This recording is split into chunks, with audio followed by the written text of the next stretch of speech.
प्रणाम। आपने बहुत अच्छी भूमिका बनाई। पिछले कई समय से हम लोग महोपाध्याय यशो विजय जी विरचित अध्यात्म उपनिषद ग्रंथ का स्वाध्याय कर रहे हैं। अध्यात्म उपनिषद में चतुर्थ जो प्रकरण है, समता साम्य योग शुद्धि अधिकार, उसका प्रारंभ हमने पिछले 2 सप्ताह से किया है। आज हम उसमें आगे बढ़ेंगे और हम देखेंगे कि महोपाध्याय यशो विजय जी ने किस तरह से अध्यात्म का रहस्य हमारे सामने प्रस्तुत किया है। अंतर्निमग्न समता सुखब्धौ बाह्ये सुखे नो रम रतिमेति योगी। एक ऐसे योगी की बात कर रहे हैं यहाँ कि जो योगी अंतर्निमग्न मतलब अपने अंतर सुख में, अपने अंदर ही, अपनी आत्मा में ही निमग्न है। तो अंदर क्या है कि क्या पड़ा हुआ है कि वो उसमें निमग्न हो जाता है। आत्मा में ऐसी कौन सी लब्धियां पड़ी हुई है कि जिसको ये साधक योगी अपने ही आप में लीन हो जाता है। तो कहते हैं कि समता सुखाब्धौ, समता रूपी जो सुख है वो सुख के समुद्र में वो निमग्न हो जाता है। और जब वो अपने अंदर पड़े हुए समता सुख के समुद्र में निमग्न हो जाता है तो उनको बाह्य सुखे नो रति मेति, बाह्य सुख में जरा भी रति आनंद नहीं आता है।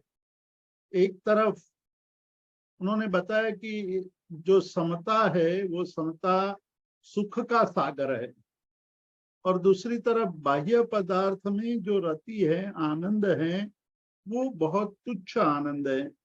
बाह्य सुखे, बाह्य सुख, बाह्य पौद्गलिक वस्तुओं में, पौद्गलिक पदार्थों में उनको जरा भी रति आनंद नहीं आता है। अटति अटव्याम क इवार्थ लुब्धो गृहे समुत्सर्पति कल्प वृक्षे। अपने घर के आंगन में ही यदि कल्प वृक्ष निकल आया हो, अर्थात कल्प वृक्ष का वृक्ष आंगन में ही हो, तो कौन सा लुब्ध आदमी, लुब्ध अर्थ में लुब्ध ऐसा आदमी, अर्थ यानी धन, धन में लुब्ध ऐसा आदमी क्यों अटवी में मतलब जंगल में भटकता रहेगा। खुद के आंगन में ही सारी संपत्ति पड़ी हुई है, ऐसा जिसको बोध हो जाता है, उनके लिए संसार के अन्य पदार्थों में, अटवी में, जंगल में भ्रमण करना, परिभ्रमण करना अच्छा नहीं लगता है। उसी तरह ये जो अपने आंगन में ही, अपने ही अंदर सुख का सागर पड़ा हुआ है, वो हम जानते नहीं है, इसलिए हमें तुच्छ वस्तुओं में आनंद आता है, तुच्छ वस्तुओं को हम पकड़ते रहते हैं। तो यहाँ बहुत बड़ी बात उन्होंने ये कही कि अंदर का आनंद है वो बहुत उच्च कोटि का है, बाह्य पदार्थों का आनंद वो तुच्छ है। और आगे चल करके कहते हैं कि यस्मिन अविद्यार्पित बाह्य वस्तु विस्तारज भ्रांति रूपैति शांति तस्मिंश्च चिद एकार्णव निस्तरंग स्वभाव साम्य रमत रमत सुबुद्धि ही। मतलब कि जो साम्य योग में, साम्य योग यानी समता योग, समता मतलब जिनके अंदर जो समत्व भाव का रंग लग गया है, ऐसे लोग अविद्या से युक्त बाह्य वस्तुओं के विस्तार से उत्पन्न हुई भ्रांति में शांत हो जाते हैं। मतलब भ्रांति में वो उत्सुक नहीं हो जाते हैं, शांत हो जाते हैं। वह चैतन्य रूपी एक समुद्र का निस्तरंग स्वभाव स्वरूप साम्य योग में सुबुद्धि वो खेलते हैं। सुबुद्धि, वैसे सुबुद्धि जिसकी बुद्धि उत्तम है, वैसे साधक अपने ही अंदर वो आनंद की अनुभूति करते हैं। उनको बाह्य पदार्थों की अपेक्षा नहीं रहती है और बाह्य वस्तुओं के विस्तार से जो भ्रांति उत्पन्न हो जाती है। मतलब कई बार लोग ये समझने लगते हैं कि बाह्य विस्तार जितना बढ़ता जाएगा उतना ही आनंद मिलता जाएगा। और संसार में ऐसे कई लोग, ऐसे कई धनवान हैं कि उसको केवल अपनी धन संपत्ति व्यापार उनका विस्तार करने में ही पूरी जिंदगी लगा देते हैं। तो यहाँ उनके विस्तार को देख करके लोग, अन्य लोग सोचने लगते हैं कि इनके पास इतना ज्यादा धन है, इतना बड़ा व्यापार है, इतनी ज्यादा संपत्ति है, तो वो बहुत सुखी होगा। ये भ्रांति हो जाती है। उस भ्रांति में भी जो इस प्रकार की भ्रांति लोगों को होती है, लेकिन जो योगी है, जो अपने आप में साम्य भाव में लीन है, उनके लिए ये भ्रांति जरा भी विचलित नहीं कर सकती है, क्योंकि उनको अंदर से ही एक प्रकार की शांति का अनुभव हो रहा है। तो ऐसे योगी को यहाँ विशेष प्रशंसा पूर्वक कहते हैं कि उनकी बुद्धि ही सुबुद्धि है।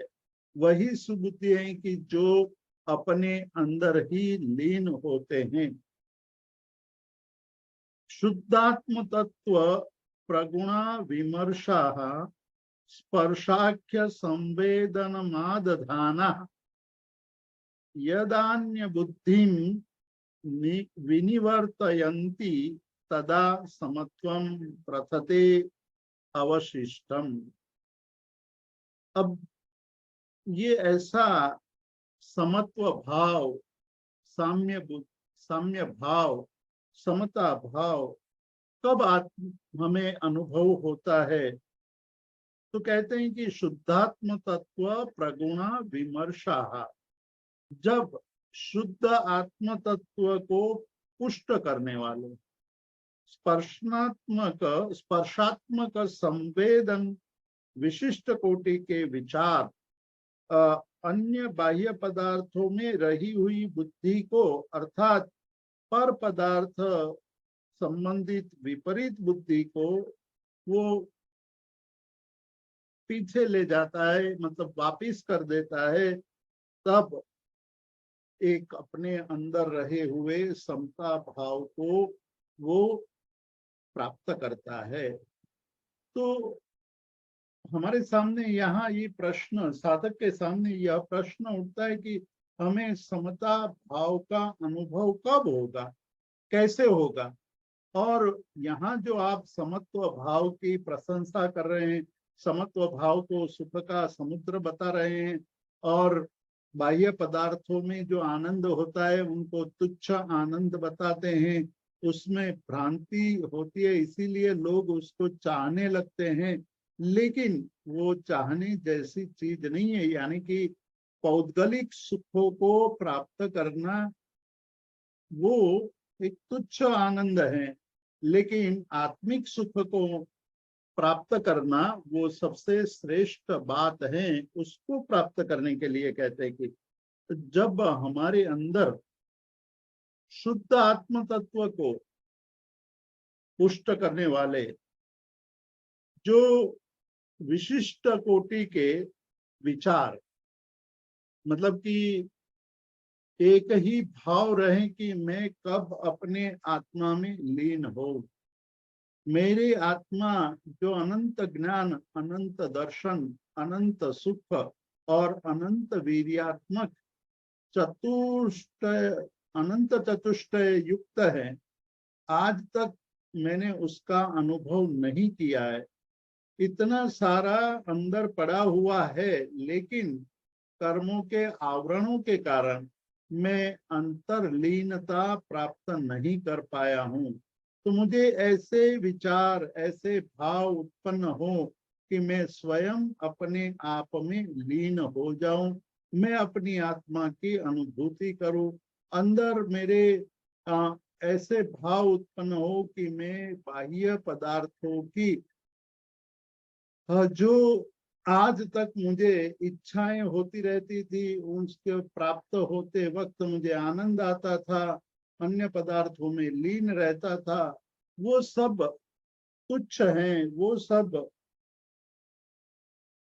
अर्थहीन है, असार है, तुच्छ है। इस प्रकार के विचार के द्वारा बाह्य पदार्थों से निकल करके अपनी उससे विपरीत बुद्धि, मतलब आज तक हमारी बुद्धि, हम लोग तो यही मानते थे, यही मान रहे हैं या मान रहे थे कि हमारी बुद्धि बहुत ही अच्छी है, दूसरे लोगों की तरह तुच्छ बुद्धि नहीं है। दूसरे लोग तो बस आसक्त हो जाते, दूसरे लोग तो अन्य अन्य पदार्थों में आनंद प्राप्त करते हैं, लेकिन मैं तो अच्छी अच्छी चीजों को पकड़ता हूँ, अच्छी चीजों को ले आता हूँ, अच्छी चीजों में ही मेरी रुचि रहती है। ऐसा मान करके बाह्य पदार्थ में ही लीन रहते हैं। उनको तो ये पता ही नहीं है कि मेरी बुद्धि सुबुद्धि है या दुर्बुद्धि है। सुबुद्धि किसे कहा जाए, दुर्बुद्धि किसे कहा जाए, ये एक बहुत बड़ा प्रश्न है। हर एक आदमी, हर एक व्यक्ति अपनी बुद्धि को सुबुद्धि ही मानता है।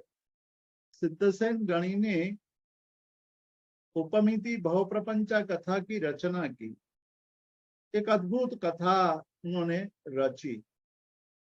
हालांकि ये उपमाओं को दे करके, अलग अलग उपमाओं के द्वारा जैन धर्म के तत्वों को समझाने का अद्भुत प्रयास किया है, सफल प्रयास किया है। आज से करीब 1100 साल पहले जिन्होंने इस प्रकार की कथा की रचना की, विश्व की प्रथम उपमा कथा है। इसलिए विदेशी विद्वानों ने, हरमन जैकोबी जैसे विदेश के जर्मन विद्वानों ने ये कहा कि सिद्धर्षि गणी की कथा उपमिति भव प्रपंचा को पढ़ते हुए आश्चर्य होता है कि कोई एक व्यक्ति साधु होते हुए भी मनुष्य के विचारों को इतनी गहराई से समझ सकता है, और गहराई से समझाने के लिए एक कथा के माध्यम से हमें ये समझा रहे हैं कि वास्तविकता क्या है, भ्रमणा क्या है, सत्य क्या है, तथ्य क्या है, वो सारी बातों को समझाते हैं। बहुत ही अद्भुत कथा की रचना की है।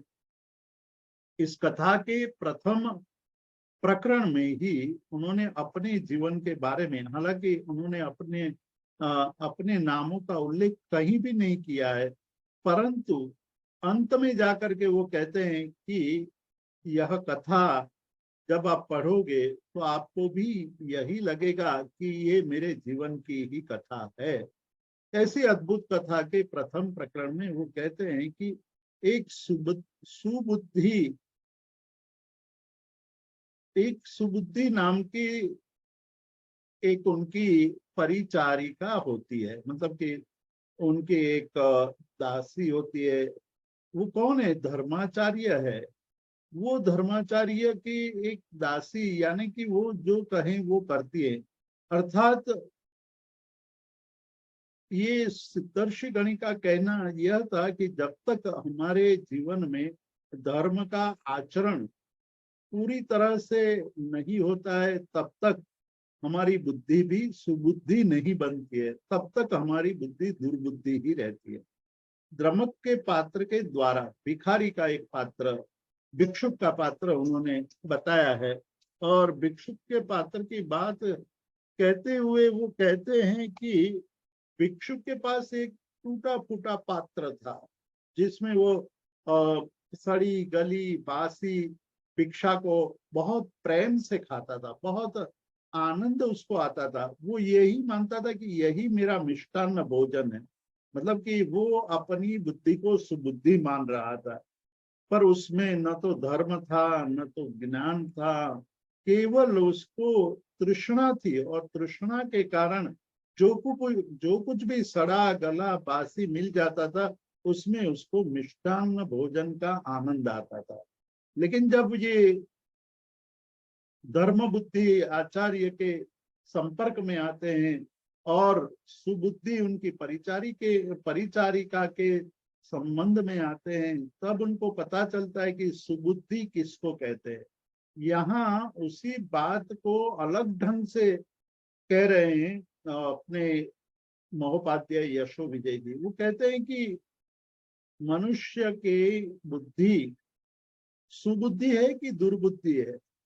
जब तक ज्ञान नहीं है, जब तक उनका मोह नष्ट नहीं हुआ है, मोह भंग नहीं हुआ, तब तक उनको अपनी बुद्धि सुबुद्धि ही लगती है। और दूसरा जो धर्म कर रहा है, भाव पूर्वक धर्म कर रहा है, भाव से स्मरण आदि कर रहा है परमात्मा का, वो कहता है कि तुम्हें कुछ पता ही नहीं है। तुम तो एक धर्म का एक ऐसा कुछ पकड़ लिया है, बस वो लेकर के पूरे दिन तक सामायिक करते रहते हो, जाप करते रहते हो। बाहर निकलो, आपको पता चलेगा कि कितना आनंद है। ये करते हुए तुम्हें कुछ भी मालूम नहीं है। ऐसा कह करके जो सही काम कर रहा है, जिसकी बुद्धि सही दिशा में जा रही है, उनको वो दुर्बुद्धि कहते हैं। और जो अपनी दुर्बुद्धि है, उनको वो सुबुद्धि मानते हैं। तो यहाँ कहते हैं कि यशो विजय जी की सुबुद्धि क्या है। सुबुद्धि वह है कि जब आपके विचार, आपकी बुद्धि बाह्य पदार्थों से निकल करके, पर पदार्थ में से निकल करके स्व में लीन होने के लिए तत्पर होने लगती है। और ऐसे तत्पर होने के लिए उच्च कोटि के विचारों का आलंबन लेती है। आलंबन भी कैसा होना चाहिए, तो कहते हैं कि उच्च आलंबन होना चाहिए, जिससे हम अपने जीवन को धन्य बना सकते हैं। तो ये कहा कि शुद्धात्म तत्व प्रगुणा विमर्शा, मतलब शुद्ध आत्म तत्व को पुष्ट करने वाले, शुद्ध आत्म तत्व की अनुभूति को पुष्ट करने वाले, जो विमर्शा यानी विशिष्ट प्रकार के विचार जिसके अंदर पड़े हुए हैं, अन्य बुद्धिम विनिवर्तयंती, और अन्य बुद्धि, अन्य अन्य यानी आत्मा से भिन्न जितने भी पदार्थ हैं, उसमें शरीर भी आ जाता है। तो शरीर और शरीर के अलावा अन्य जितने पर पदार्थ हैं, उन सभी पर पदार्थों को छोड़ करके, मतलब उनका त्याग करके, तदा अवशिष्टम समत्वम प्रथते, तब अंदर रहे हुए समत्व का विस्तार होने लगता है। मतलब ये स्पष्ट यहाँ कह दिया उन्होंने कि जब आप पर से हटोगे तभी स्व में लीन होंगे।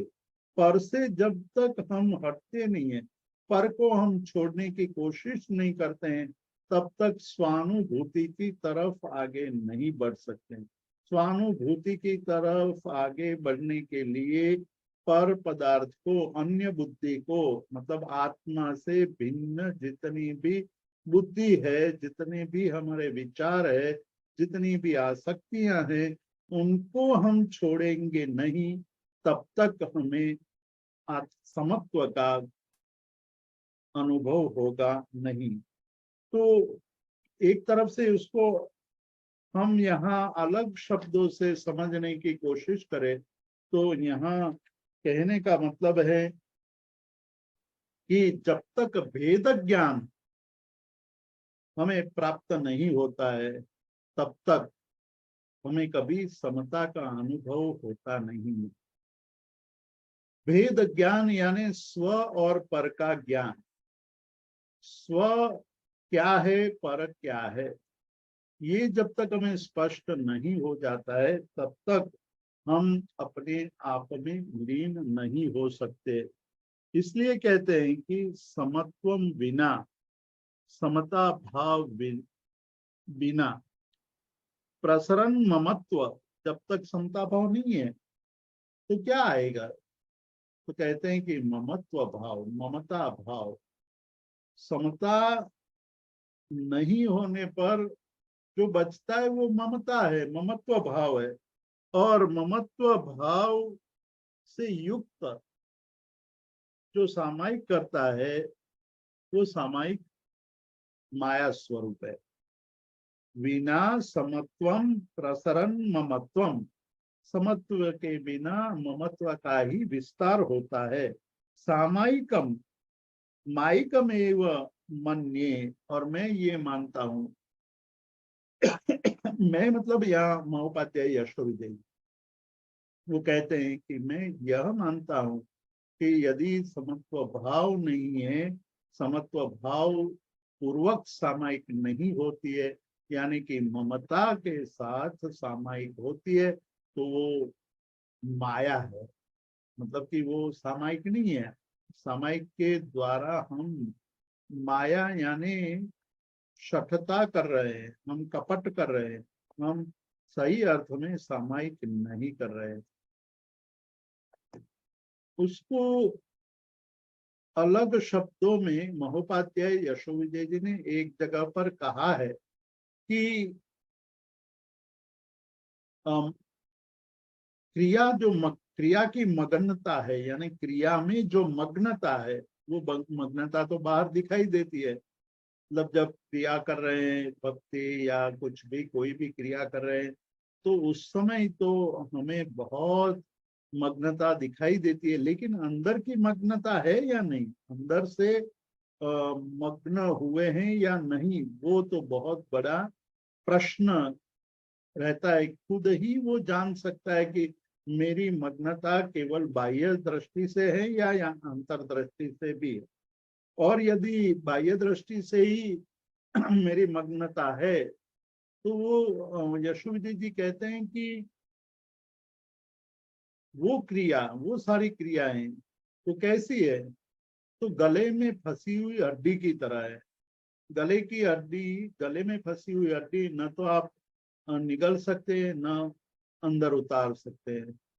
तो ये परिस्थिति हमारे जीवन में आ जाती है। उसको दूर करने के लिए कहते हैं कि समत्व भाव अति आवश्यक है। सामायिक के द्वारा समत्व भाव बढ़ता जाना चाहिए और सामायिक करते करते हमारे अंदर समत्व भाव का विस्तार होना चाहिए। आये समानाम सती सद्गुणानाम, तो कहते हैं कि आये समानाम सती सद्गुणानाम। अब सामायिक शब्द का अर्थ कर रहे हैं कि सामायिक किसको कहते हैं। तो सामायिक तो ये कहते हैं कि जिस आय मतलब जिससे आय होती है, जिससे लाभ होता है। किसका लाभ होता है, सामायिक करने पर किसका लाभ होना चाहिए। तो कहते हैं कि जो समान रूप से सद्गुण हमारे अंदर जब बढ़ने लगे, श्रेष्ठ गुणों का हमारे अंदर विस्तार होने लगे, सामायिक करते करते करते हमारे अंदर सद्गुणों की वृद्धि होने लगे, तो ही वो शुद्ध नहीं की अपेक्षा से सामायिक है। अन्यथा वो माया है, अन्यथा वो कपट है। तो सामायिक शब्द का अर्थ किया समता का आय यानी लाभ, वो जिससे होता है वो सामायिक है। और सामायिक से हमारे अंदर समत्व भाव की वृद्धि होनी चाहिए, और समत्व भाव की वृद्धि से हमें अंदर रहे हुए सुख के सागर का अनुभव होता है। अब आगे चलते हुए कहते हैं कि सूर्य, चंद्र, दीप यानी दीपक, जो उसकी जो ज्योति है उससे भी अधिक परम तत्व प्रकाशित है। वो परम तत्व समता रूपी मणि के प्रकाश फैलाने में अंतर में प्रकाशित हो जाता है। अब यहाँ मणि की उपमा देते हैं। मणि की उपमा वो देते हुए कहते हैं कि वो स्वयं प्रकाशित है, समता भी स्वयं प्रकाशित है, और समता का प्रकाश हमारे आत्म तत्व को प्रकाशित करता है, हमारे आत्म तत्व की अनुभूति कराता है। तो इस प्रकार आत्म तत्व की अनुभूति वही सबसे श्रेष्ठ साधना है, समत्व भाव की साधना है। समत्व भाव की साधना का संबंध जोड़ा है कि पर पदार्थों से, यानी पर पदार्थों में जो ममत्व भाव है, मेरा का भाव है, यह मेरा है, यह मैं हूं, इस प्रकार के भाव से जुड़ी हुई भावना जब तक है तब तक समत्व की प्राप्ति नहीं होती है। तो समत्व की प्राप्ति के लिए ममत्व का त्याग, समत्व की प्राप्ति के लिए पर पदार्थों से आसक्ति का, पर पदार्थों में जो ममत्व भाव है उसका त्याग, उसको छोड़ करके हमें आत्म तत्व में ही लीन होना है। और इस प्रकार जो हमें प्रकाश की प्राप्ति होती है, समत्व भाव रूपी मणि का प्रकाश, वो आत्म तत्व को प्रकाशित कर देता है। तो अब कहते हैं कि कोई ऐसा दृष्टांत है कि जिसको हम समझ सकते हैं कि समता एक बहुत बड़ी चीज है, समता को प्राप्त करना चाहिए, भेद ज्ञान आवश्यक है, ममत्व का त्याग जरूरी है, और सुबुद्धि की आवश्यकता है, दुर्बुद्धि का त्याग करना चाहिए। वो कैसे हम समझ सके, कोई दृष्टांत तो दो। ये प्रश्न जिज्ञासु यशो विजय जी को पूछते हैं। यशो विजय जी उनका जवाब देते हैं।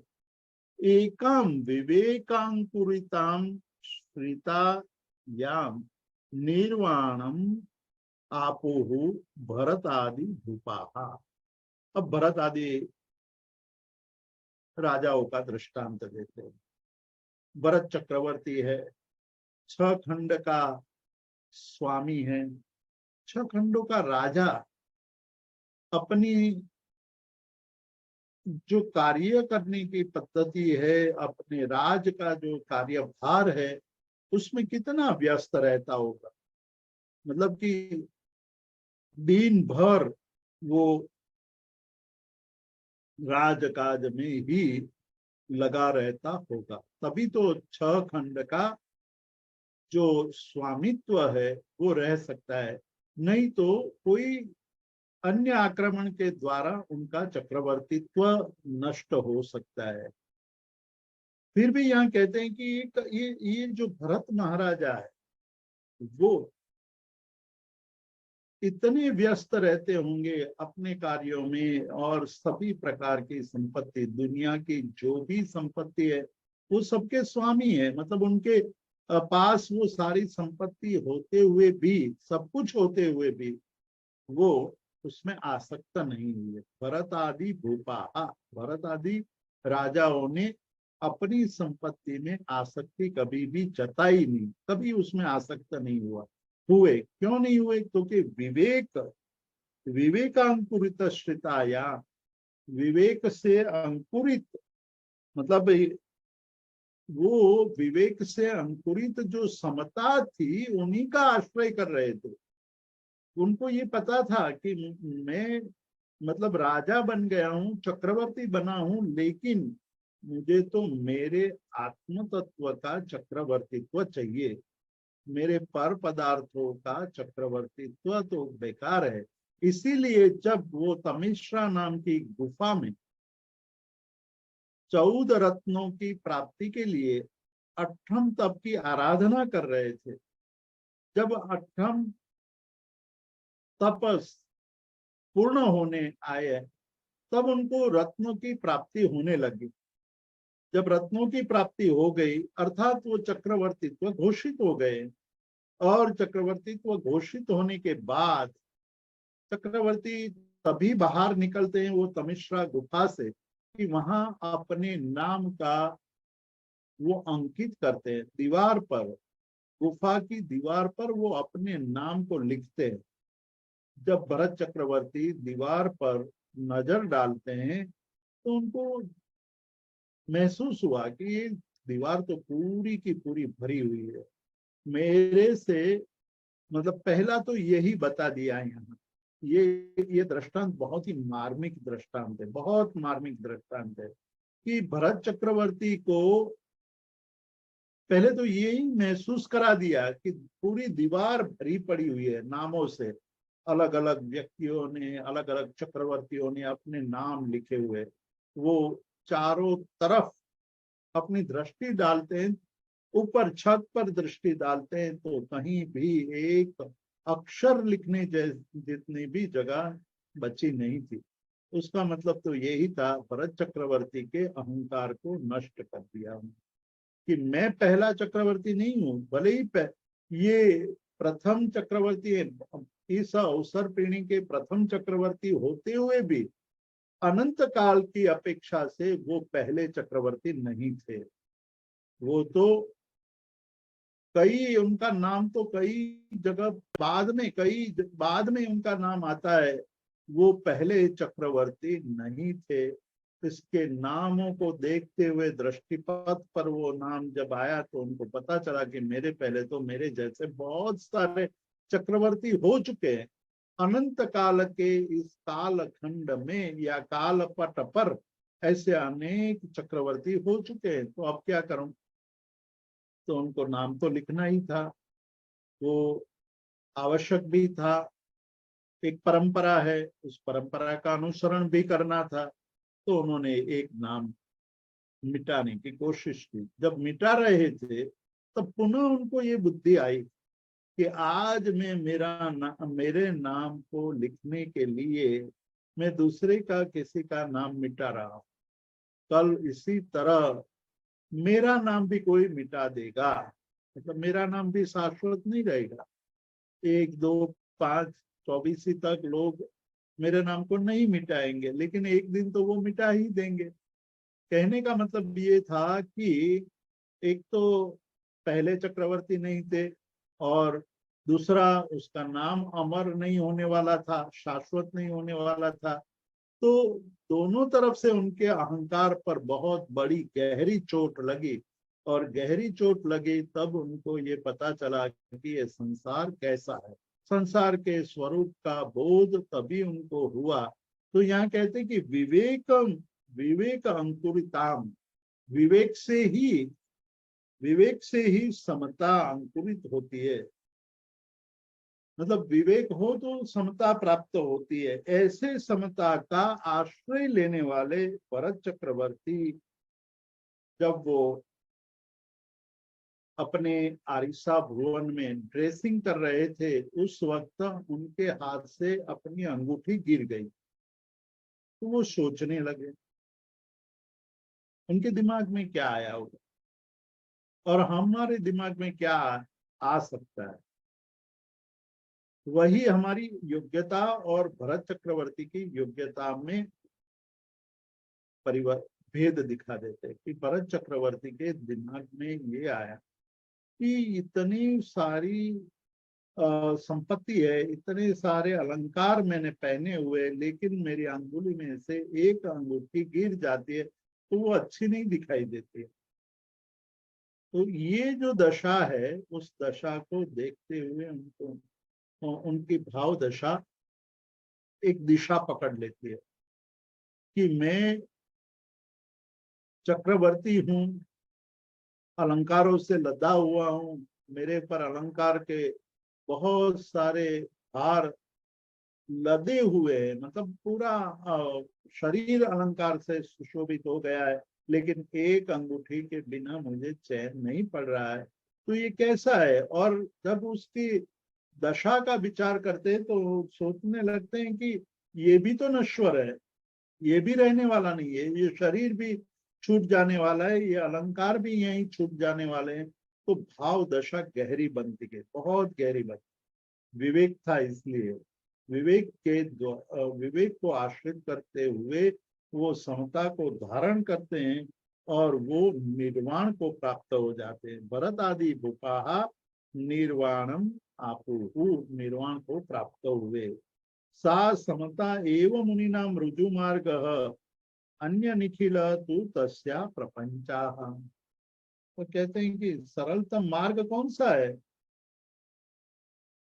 मोक्ष मार्ग का, निर्वाण को प्राप्त करने के लिए कौन सा सरलतम मार्ग है? तो कहते हैं कि सरलतम मार्ग तो समता ही है। समता में स्थिर हो जाना।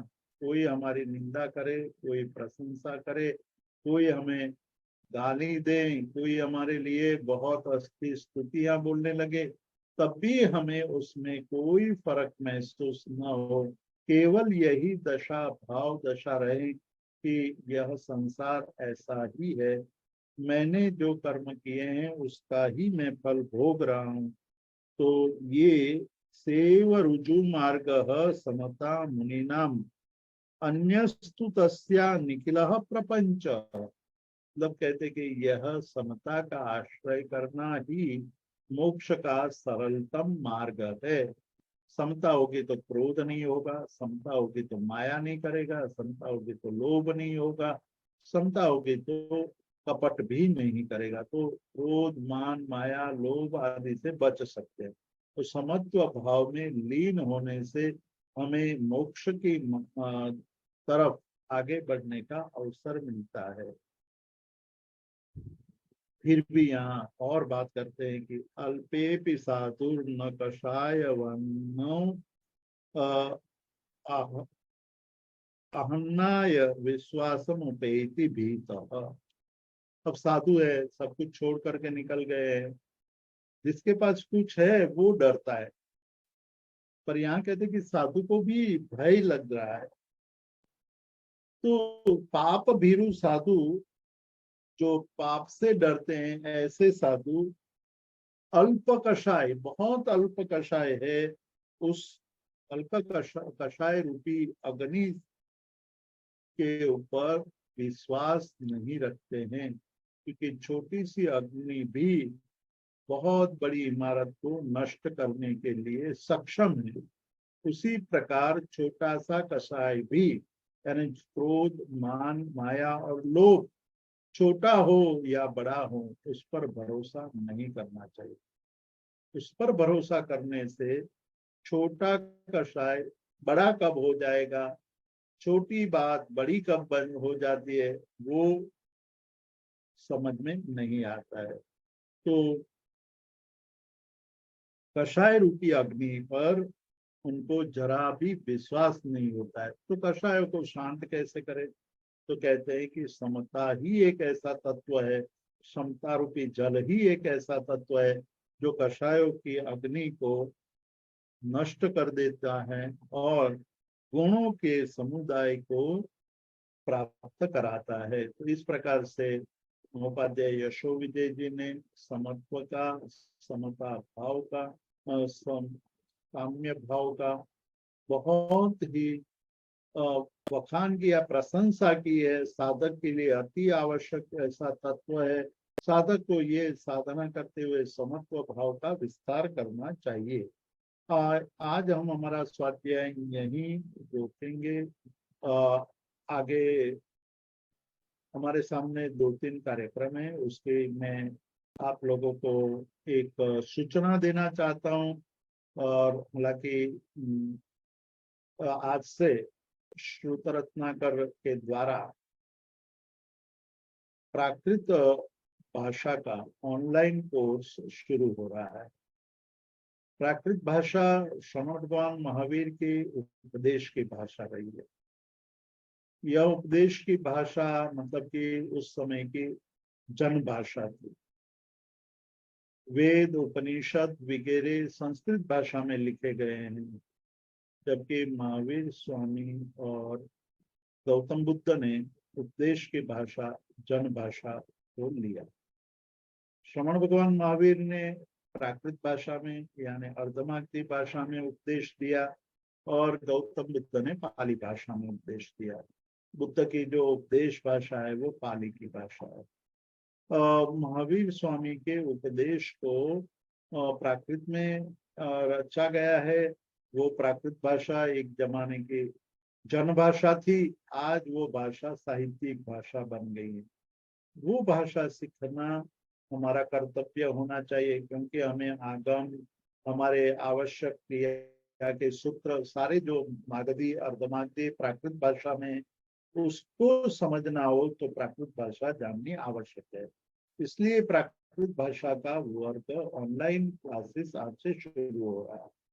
दूसरी आश्चर्य की बात यह है कि ये प्राकृत भाषा के ऑनलाइन कोर्स में कई बार हमने, मतलब कि जब 100 की संख्या हो गई तब हमने रजिस्ट्रेशन का कार्यक्रम रोक दिया था। लेकिन लोगों की इतनी इच्छा थी कि नहीं, हमें तो ये सीखना ही है, तो हमने फिर ओपन किया। जब 150 संख्या हो गई तब भी हमने फिर बंद कर दिया। फिर भी इतना ज्यादा हमारे पर कॉल आते रहे, मैसेज आते रहे, ईमेल आते रहे, व्हाट्सएप आते रहे कि हमें संभालो, हमें करना है। तो हमने आगे उसको चालू किया। 200 हो गया तब हमने बंद कर दिया। तब फिर जिज्ञासु लोगों के हमारे पर प्रेशर आने लगा, तो हमने फिर ओपन किया। आज हमारे पास 300 की संख्या हो गई है, मतलब प्राकृत सीखने वाले रजिस्ट्रेशन 300 तक हुए। ये हमें पता नहीं है कि ये 300 लोग निरंतर जुड़े रहेंगे या नहीं जुड़े रहेंगे। आमतौर पर ऐसा होता रहता है कि वर्ग में रजिस्ट्रेशन कर लेते हैं, लेकिन मैं सबको ये कहना चाहता हूँ कि ये हमारे लिए बहुत बड़ी व्यवस्था का काम होता है। बहुत समय लगता है सबको रजिस्ट्रेशन करना, उनको सबको सारी सूचनाएं भेजना, उनके लिए कोर्सेज तैयार करना, विद्वानों को उसमें जोड़ना, आदि आदि सब कार्य करना होता है। तो जो भी जुड़े हुए हैं उनको मैं ये विनंती करता हूँ कि निरंतर जुड़े रहें। ये क्लासेस आपके लिए और आपके अध्ययन में बहुत ही मददरूप होगा, ये सहायक होगा। तो ये प्राकृत भाषा का आज से कोर्स शुरू हो रहा है। दूसरा, तारीख 28, 29, 30 इसी महीने की 3 दिन का प्राकृत सेकंड नेशनल सेमिनार होने जा रहा है। दिल्ली में होगा, रोहिणी में होगा, और वहाँ हम लोग इस बार वासक दशांग सूत्र यानी एक अंग आगम है, जिसमें 10 उपासकों के जीवन की घटनाओं का वर्णन किया गया है। 40 विद्वान भारत के प्राकृत भाषा के वहाँ आएंगे। अनेक जिज्ञासु लोग उपस्थित होंगे, अनेक चिंतक वहाँ उपस्थित होंगे। उनके समक्ष ये सेमिनार होगा 3 दिवस का। 3 दिनों तक ये जो कार्यक्रम होगा उसमें विद्वान अपने रिसर्च पेपर पढ़ेंगे। रिसर्च पेपर का विषय जैन जीवन शैली, परंतु वो केंद्र बिंदु में वासक दशांग ही रहेगा। साथ में प्राकृत भाषा के विकास के लिए एक चिंतन सत्र का भी आयोजन किया गया है, और पूज्य मुनिराज श्री जय मुनि महाराज भी प्राकृत के बहुत बड़े विद्वान हैं, वो भी मार्गदर्शन देंगे। और इस प्रकार से ये एक बहुत बड़ा कार्यक्रम होने जा रहा है। 28, 29, 30 जिनको भी आना हो, दिल्ली में होगा। आने के लिए सभी के लिए आमंत्रण है। वहाँ रहने खाने पीने की व्यवस्था हो जाएगी। आपको पहले हमें बताना होगा, तभी हम वहाँ कोई व्यवस्था कर पाएंगे। तो ये दूसरा कार्यक्रम होगा। उसके बाद आने वाले कार्यक्रमों की हम लोग सूचना देते रहेंगे। एसआर कल्याण मित्र के द्वारा हम सारी सूचनाएं देते रहते हैं। और इतना कह करके मैं आज के इस स्वाध्याय को यहीं समाप्त करता हूँ।